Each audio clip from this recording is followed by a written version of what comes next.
Hello, in this video we're going to take a look at some updates that have been made to the ScriptPNP user interface over the last few months.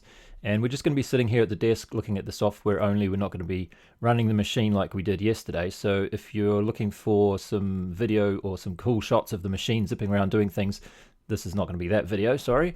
But one thing I did just want to follow up with from yesterday is I showed you these little QR codes that were printed on pieces of paper that I made.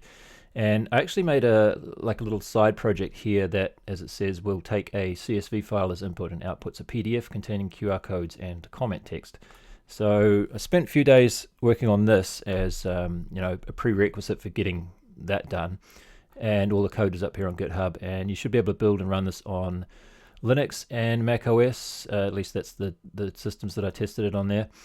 And there's a whole bunch of options where you can change the separation between the rows, the size of everything, the margins, how many repetitions of each thing there are, the style, so you can have QR codes or data matrix output as well.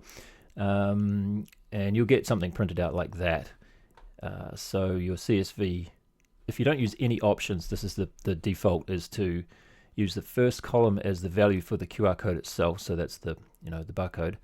The second column will be the first row of text next to it, and then the third column will be the second row of text. So basically this input here is going to become those examples down there. So we'll start off with some features that were added simply for user convenience or quality of life, as they say. One thing I found myself doing over and over was changing the entry function for this camera view here. So this flip crosshair is actually a script function that you can define that will do various things like finding features in the image and like drawing crosshairs. So and this one just draws a purple crosshair and flips the screen upside down. So if I turn it off, it's like that. If I turn it on, it's like that. And to change it, previously I'd have to select this and type something else, which meant that I had to fiddle around, manually doing that, and also had to remember what the script functions were for the other ones. But now I've set this up so that we have a pull down list or a combo box here where I can just quickly click to do something else. So now the crosshair is green, and the function I've selected is called view QR, which lets me just test if there's QR code's going to be successfully found like that, and then I can put it back to the other one like that. So that is much more convenient than it was before. Moving on with some other just conveniences. Another thing that I really wanted to have for a long time was the ability to just do Control F to find something in the script view. And so we now have that. And if I type, for example, affine, which is my next feature to show you, we can see we have a nice bright yellow highlight for those things. And it tells me how many occurrences there were, and I can just click here to jump to the next one up and down the file like that. Unfortunately, there's no find in files yet, so this is only going to function on the file that you have currently open, the active tab. But if I go somewhere else, I can just click it again and look at the occurrences somewhere else. It just means that you've got to come and click it again each time you change tabs. Hopefully at some point in the future I'll be able to do the proper find in files feature as well. For the text highlighting or the color highlighting of the code in here, it now responds correctly to all the built-in types. So that's the ones that I've added for this project, custom types. So we've got DB row here, vec3, and affine that I was just looking at. These will all be in special color to signify that they are a type or an object. And another thing we have now is that when we do Control O to open a file, I was building up a huge number of files, and it was sort of getting a little bit awkward to scroll. Well, I mean, there's actually not too many still, but when there's more files, it's more annoying to scroll around and try and find them. So there's just a filter at the bottom that if you just type something in here, I just put A. So it'll just show you the ones that have A. So if I know something's to do with centering, I might type like that. Oh, actually got 3 of them there still. But anyway, this just cuts down the number of things that you need to look at if you know the one that you're trying to find. We also now have the ability to separate our custom buttons into tabs. So that's this panel here that has all the buttons. So each one of these buttons will call one of the script functions to do something.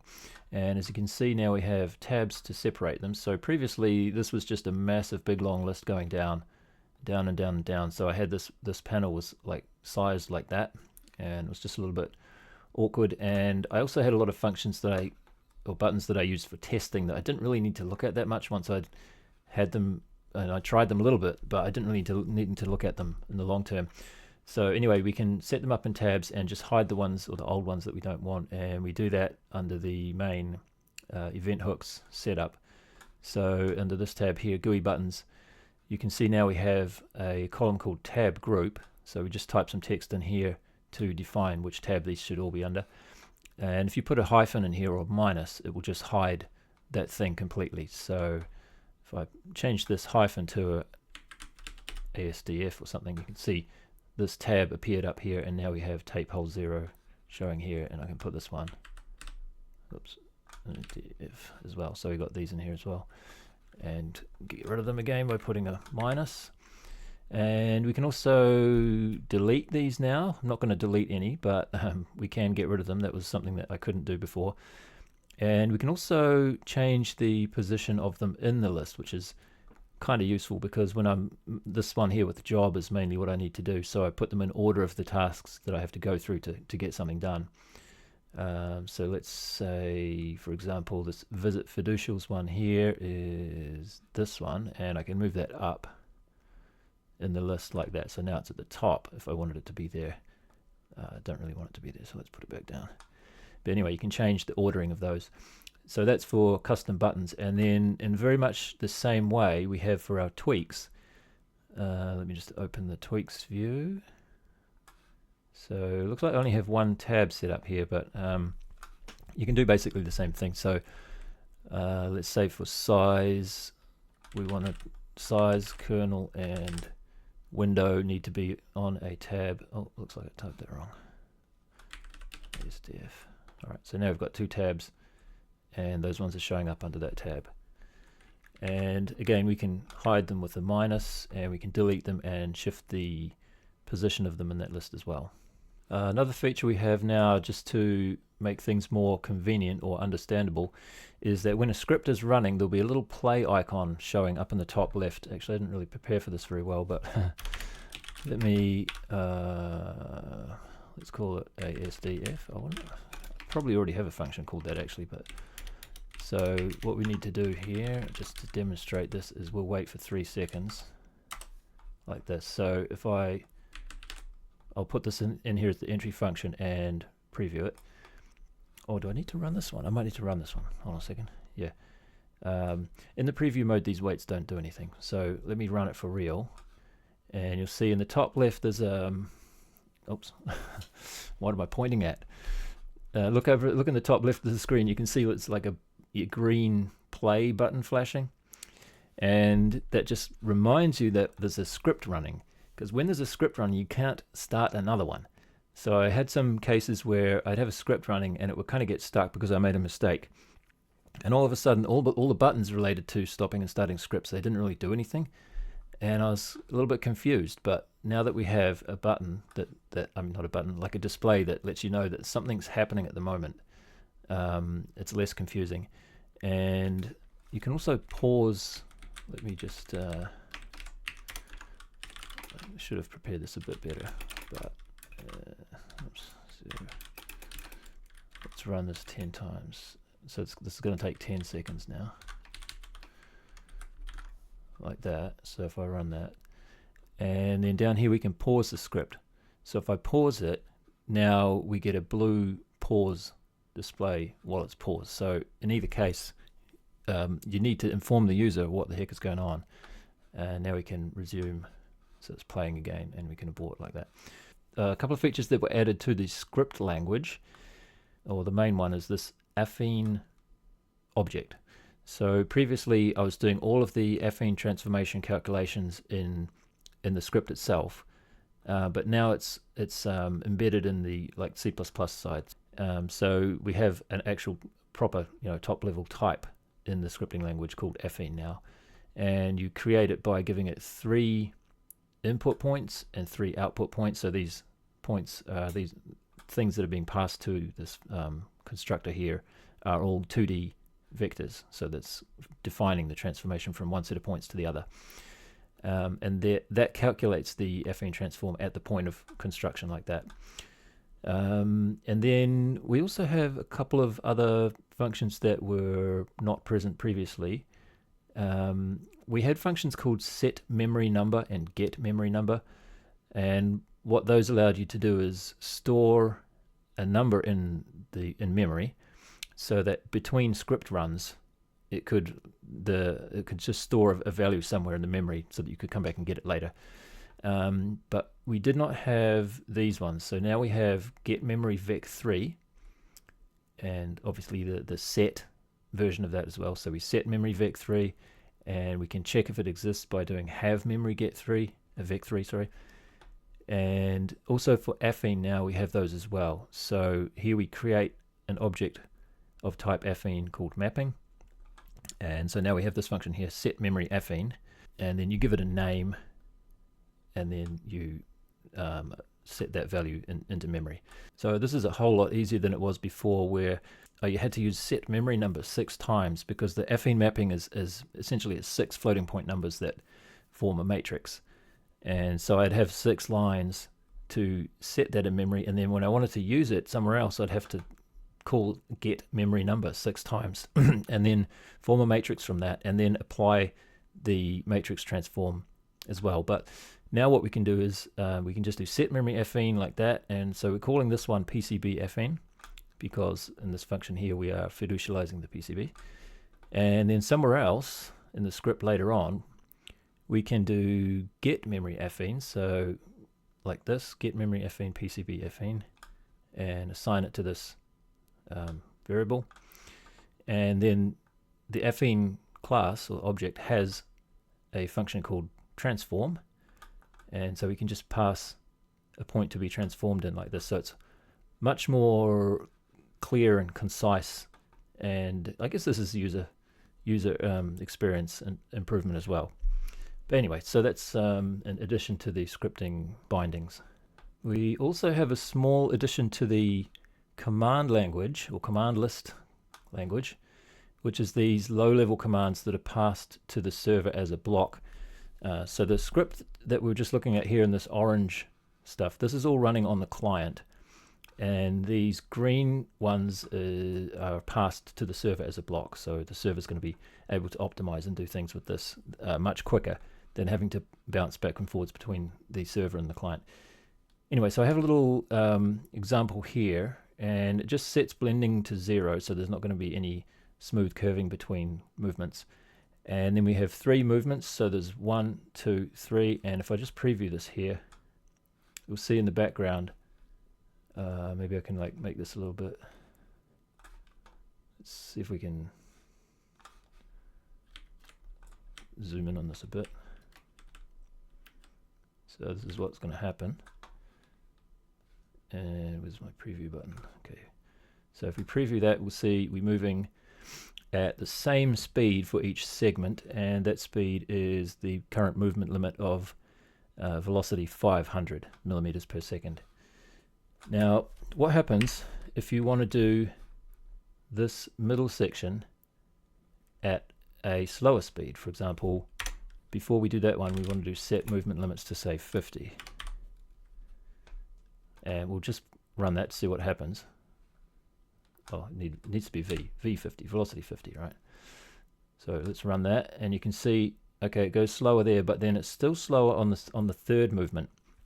And this was kind of annoying, because at certain points you want to slow down to do something. For example, when you're changing the nozzles on the tool post, there are certain speeds that you need to, or certain times, you need to go very slow to poke the nozzle into the tool tip. But then after you've done that, you want to go back to the speed that you had before. But the trouble is, you don't know what that speed was.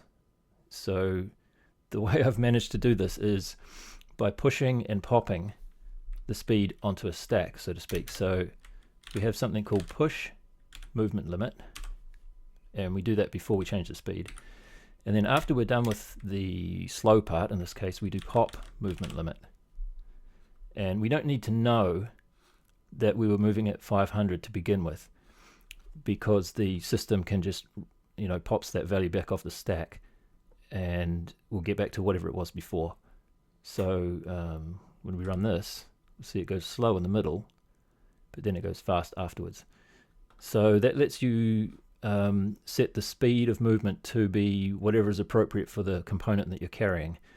Because sometimes you want to go as fast as possible for a tiny little 0805 resistor, for example, but then when you pick up a larger microcontroller, you want to go slower. But in all cases, when you're going to the tool post, you want to preserve whatever the speed was before, basically. Okay, let's look at some of the features related to database. And you can see I have a panel down here which shows the database tables I have available.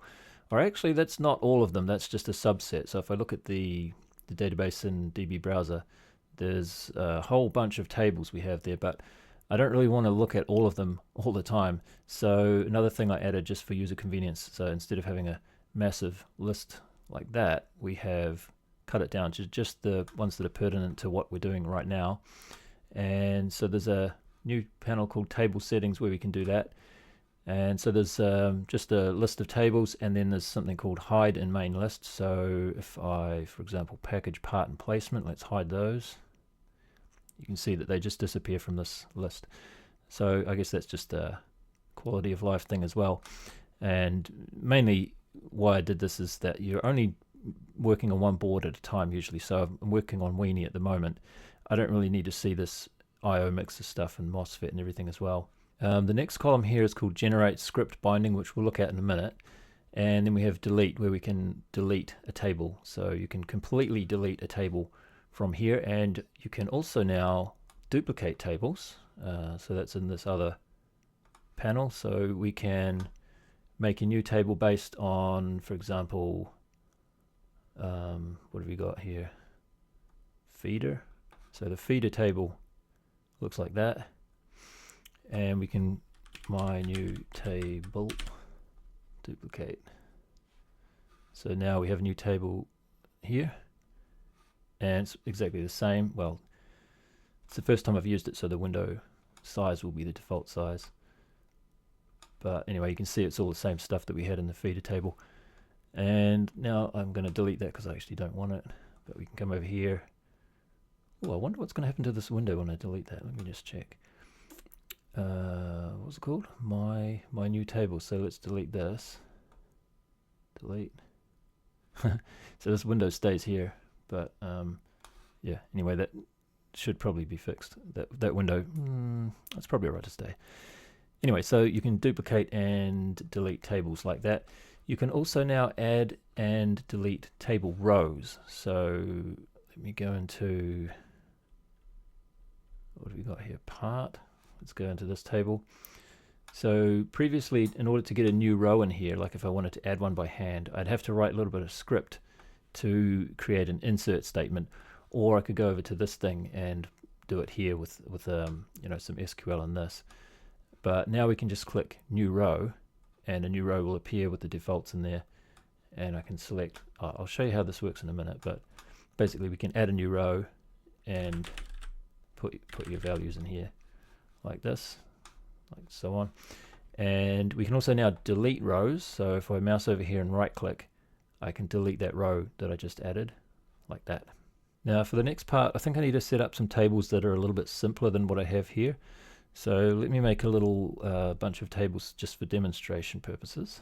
Okay, I've set up some smaller and simpler tables to look at for this demonstration. And by the way, when you're creating a new table, you still need to use an external tool to issue some SQL like this for a create table statement. So even though you can duplicate this table inside the PNP program, you can't create one. So you have to create them externally first. So I've made 3 tables. The first one is person, and we just have an ID. That's an auto increment value, so it's going to be unique. And then we have a name, which is text, country, which is an integer, accepted, which is, well, it's a Boolean kind of value, but it's an integer in this representation. And then I have a text column here called B0, which we'll get to later. And then if we look over here, we have a table called country. This just has a name and an ID for language, and then we have a language table over here with some languages in it like that. So these tables are all related by this country ID, obviously refers to the ID in this table, and then the language ID refers to the ID of the language here. And that works okay, but it's not very user friendly, because when you're looking at this number here and you're looking at number 3 for country, it might not mean anything immediately. Another thing is that when you have Boolean values like this, I figured it would be nicer to have this as a checkbox. So one thing we can do, which I think is very cool, some people might not think this is so cool, but what we can do is we can change the name of a column to, for example, that accepted column, which was a Boolean kind of a value. Instead of calling it just accepted, we're going to call it bool underscore accepted, like this. So when I run that query there and save it, and we come back here, so this column here at the moment is just represented as an integer, but if I refresh this now, we'll see that this has changed to a set of checkboxes, so I can click on here and save values like this or uncheck them like this. And so I've just found that a little bit more convenient than having to type a 0 or a 1 in there. For the filtering, this blue row at the top, by the way, is filtering. So if you want to filter, you still have to use 1 and 0 here. So if I put a 1 in there, it will just filter to the rows that only match the 1. Maybe I could put a checkbox up here as well. That would be nice, I suppose. Now these ones here, we can do the same kind of a thing by changing the name of this column from country. We're going to change this to relation country, but then we also add a third little piece of information, which is which column in the related table that we want to show as the value here. And so let me just get my cheat sheet here, and I'll paste this in here. So for this case, we're going to say alter table person, rename column country to relation country name.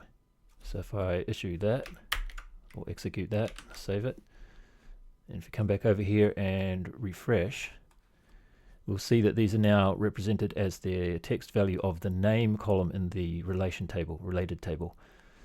And when we click on these, we'll see that these are actually a like a pull down list, so that I can change the values here to something else and save and so on. So I found this to be very, very much more convenient than having it the other way. So for this one here, of course, we can do the same thing. Let's just get my... So this one, we want to change it from alter table country, rename column accepted. That's not right, is it? Language. Rename column language to relation language name. I think that's right. Let's try that. So now when we refresh this column will be show the name from the language table. And of course we can, select a different language for these countries like that. Okay, so that gives us a much more intuitive way to look at the data and adjust the settings in these tables. Another thing I found myself wanting to do was be able to trigger a script to run based on some certain selection of one of these tables. So let's say I wanted to do something with Arthur. I didn't want to have to open my script editor and type in the ID 1 to get the script to do something with this person, because I just want to have it clickable in here as a button. So what we can do for that is we can, yes, you guessed it, we can change the name of the column to button underscore something. So I've just got a B0 here because the function of the button can be changed. So it doesn't really make sense to label this as the button function. So I've just call it B0, and we might want B1 and B2 and B3 and so on. But let's just go over here and change this so that we are renaming column B0 to button B0. And if we run that and come back and refresh, we'll see now that we have something that looks like a pull down combo box kind of a list. But when we try and pull down, we'll see that there's nothing there. And that's because we have to set the combo box entries here. So we saw this a little bit before with the USB camera functions, and we also have DB table button functions. And I'm not super happy with the way this is set up because I've ended up with like 30 of them in here already. It's just a comma separated list of function names, but it's a bit unwieldy. But anyway, the way it works at the moment is you just put another comma and then you put your function that you want to call. For example, show info. I'll put 2 in here, so we've got show info and then show info 2, for example. And if I click set here, then we come back down here, we'll see that we can select show info or show info 2 there. And you may have noticed that these other ones here are not showing up, and that's because they have been restricted to show up only in certain tables. So this hyphen feeder is restricting these buttons here to only show up in the feeder table, for example. So if you look at feeder table, we'll see we have a whole lot of different options here, including the two that we just added, because we didn't restrict those to any specific table. So these show info and show info 2 ones that we just made, they're going to show up in every table. But anyway, so over here we can select one of these, and I'll just select all of them here so that when we click on them, we're going to run the script function called show info. And let's just see what happens when we do that. So let's open up a script editor where we can see, you can see I've got it here ready to go, but it's commented out at the moment. So if I click this, we should just see an error that says that entry point does not exist. But if I uncomment it, oh, getting a bit ahead of ourselves there, hold on. So now when we click this, we should get no errors. Oh, hang on, clear. Okay, yeah, all right, so there's no errors, but it doesn't do anything. But what we can do here is we'll just print the S that we got, the string, and, oh, sorry, let me just comment that out again. So comment that out so we'll get that error again. I'm skipping ahead a little bit. So the error was that we had expecting to see a script function called showInfo that takes a string and an integer. So that's what I'm implementing here. And I'm just going to print out the string and the integer to show you what they are. Print I, like that. So if we run this now, it will print out person, because it's the name of the table that is the host of the button being pressed. And then 1 is the ID of the row.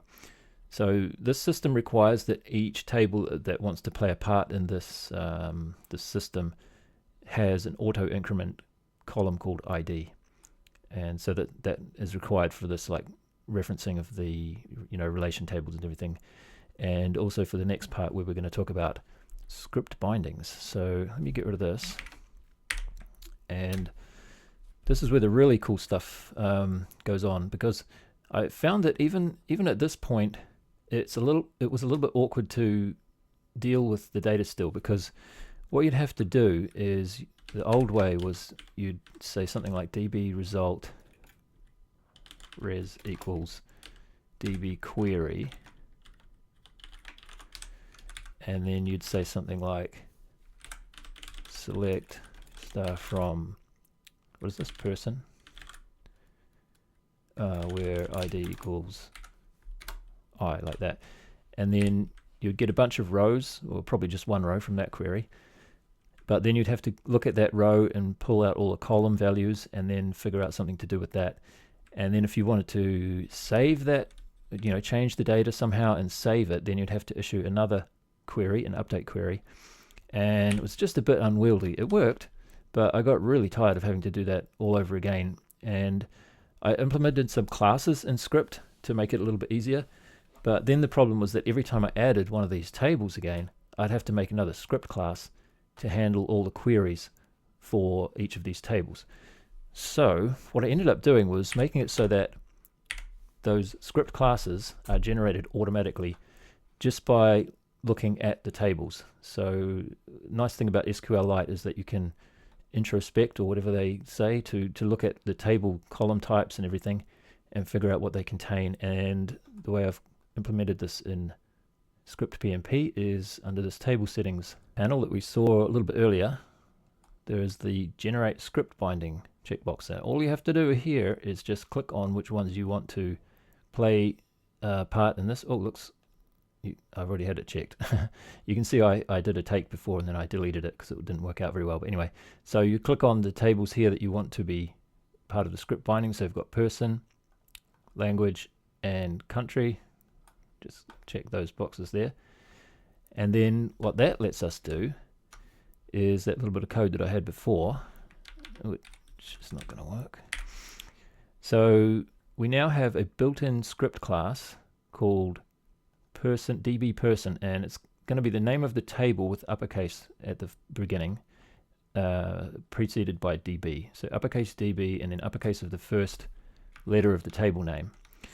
And then we have a global function called get DB person in this case, and then we just give it the ID of the thing that we're trying to get, and then we click on here, and it doesn't output anything because we didn't tell it to output anything, but at least there's no errors.